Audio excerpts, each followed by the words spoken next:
Bismillahirrahmanirrahim. Assalamualaikum warahmatullahi wabarakatuh. Alhamdulillah. Alhamdulillahirabbil alamin wa bihi nasta'inuhu ala umuri dunya waddin. Asyhadu an la ilaha illallah wa asyhadu anna Muhammadan abduhu wa rasuluhu la nabiyya ba'dah. Anak soleh dan soleha, bagaimana kabarnya pada pagi hari ini? Semoga Allah Subhanahu wa taala senantiasa mencurahkan nikmatnya kepada kita sekalian, nikmat kesehatan, ambil khusus nikmat iman. Mengawali pembelajaran kita, mari kita buka dengan sama-sama membaca doa belajar. A'udzu billahi minasy syaithanir rajim. Bismillahirrahmanirrahim. Rabbana zidna ilma warzuqna fahma. Baik, selanjutnya hari ini kita akan belajar tentang Asmaul Husna yang terdiri dari Al-Mumit, Al-Hayyu, Al-Qayyum, dan Al-Ahad. Anak soleh dan soleha, sebelum kita masuk, Ustaz jelaskan dulu apa itu Asmaul Husna.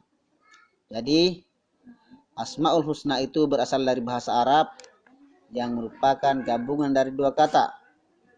Yang pertama adalah Asma dan yang kedua Al-Husna. Asma adalah bentuk jama dari ismun yang berarti nama. Sedangkan Al-Husna adalah bentuk masdar dari Al-Ahsan yang berarti baik atau bagus. Asmaul Husna ini berjumlah 99. Bagaimana yang biasa kita baca pada hari Jumat sebelum pembelajaran corona.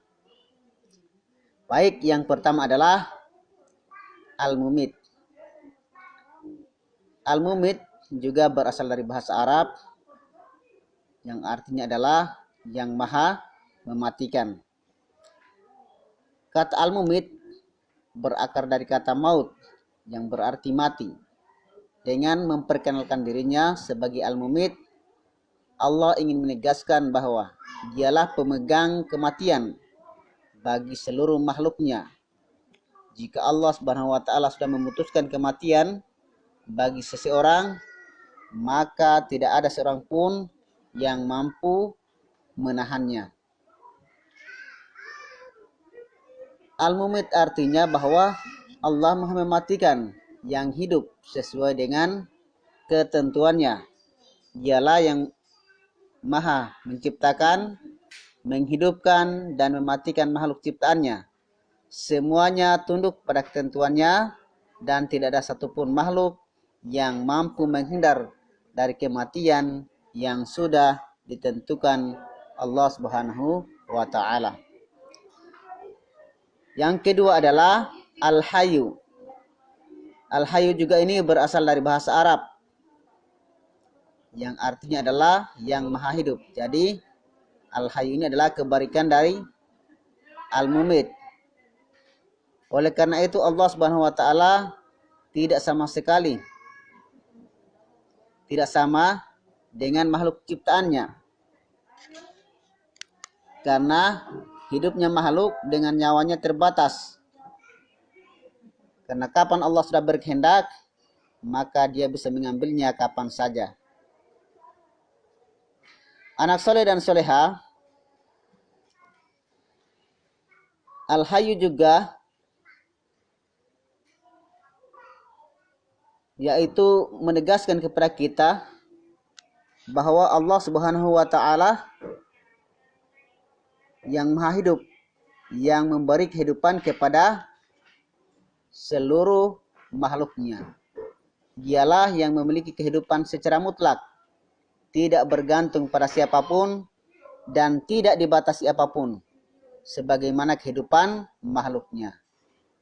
Dialah segala kehidupan yang hidup di alam semesta ini. Semua kehidupan makhluknya tergantung kepadanya. Selanjutnya Al-Qayyum. Al-Qayyum ini memiliki dua makna. Yang pertama adalah Allah Maha berdiri sendiri. Dengan sifat kemuliaannya tersebut, dia tidak bergantung satupun kepada makhluknya. Yang kedua, Allah lah yang mengatur bumi dan langit beserta segala makhluk dalamnya. Ini menandakan bahwa Allah tidak butuh makhluknya. Makhluknya lah yang butuh Allah Subhanahu wa ta'ala. Oleh karena itu, jangan kita berpikir bahwa kita beribadah ini supaya derajat Allah naik. Bukan seperti itu. Tapi ini akan kembali kepada diri kita. Dengan kita beribadah, rajin sholat, mengaji, menunjukkan ketaatan kita kepada Allah Subhanahu wa ta'ala sebagai Tuhan kita, pencipta langit dan bumi beserta di dalamnya. Contoh perilaku Al-Qayyum. Al-Qayyum menunjukkan bahwa Allah Subhanahu wa ta'ala memberikan pendidikan kepada manusia agar hidup tidak selalu bergantung kepada orang lain. Walaupun manusia pada dasarnya adalah makhluk sosial yang tidak bisa hidup sendiri, akan tetapi manusia harus hidup mandiri dalam kondisi dan situasi tertentu. Jadi ada saatnya kita harus mandiri, kita harus selesaikan sendiri kalau kita punya masalah, kita punya pekerjaan. Mulai dari mana? Dari hal-hal kecil. Misalnya ketika bangun, kita tidak perlu lagi dibangunkan oleh orang tua. Sholat subuh tidak usah lagi disuruh, kita usahakan mandiri melaksanakannya. Anak soleh dan soleha yang terakhir adalah Al-Ahad. Al-Ahad juga ini berasal dari bahasa Arab yang artinya yang Maha Esa. Maksud dari Al-Ahad adalah bahwa tidak ada Tuhan yang layak disembah selain Allah Subhanahu wa ta'ala. Ini merupakan salah satu inti dari ajaran Islam yang mengajak kepada ketauhidan. Inilah yang masuk juga salah satu rukun Islam, yaitu syahadat. Asyhadu an la ilaha illallah, tiada Tuhan, aku bersaksi tiada Tuhan selain Allah. Makna Al-Ahad atau yang Maha Esa antara lain adalah yang tiada menyerupai, sebagaimana dikatakan oleh Al-Baihaqi. Jadi Allah itu tidak ada yang sama dengan dia, ya. Yang kedua, yang Maha Tunggal. Selain nama Al-Ahad, terdapat juga nama lain yang terdapat dalam Asmaul Husna yang sama maknanya dengan Al-Ahad, yaitu Al-Wahid, yang juga berarti satu.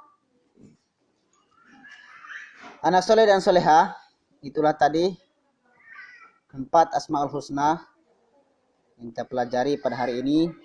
Semoga dengan mengetahui Asmaul Husna dapat meningkatkan keimanan kita kepada Allah Subhanahu wa ta'ala dan menambah pengetahuan kita tentang nama-nama Allah. Selanjutnya, untuk tugasnya nanti Ustadz kirim secara terpisah dengan video ini. Harapannya dikerjakan dengan baik tugasnya ini karena akan menjadi bahan evaluasi kita. Apalagi bulan ini kita akan melaksanakan penilaian tengah semester. Demikianlah pertemuan kita, dan Ustadz akhiri dengan ucapan hamdalah, alhamdulillahirabbil alamin, dan doa penutup kafaratul majelis. Subhanakallahumma bihamdika asyhadu an la ilaha illa anta astaghfiruka wa atubu ilaik. Assalamualaikum warahmatullahi wabarakatuh.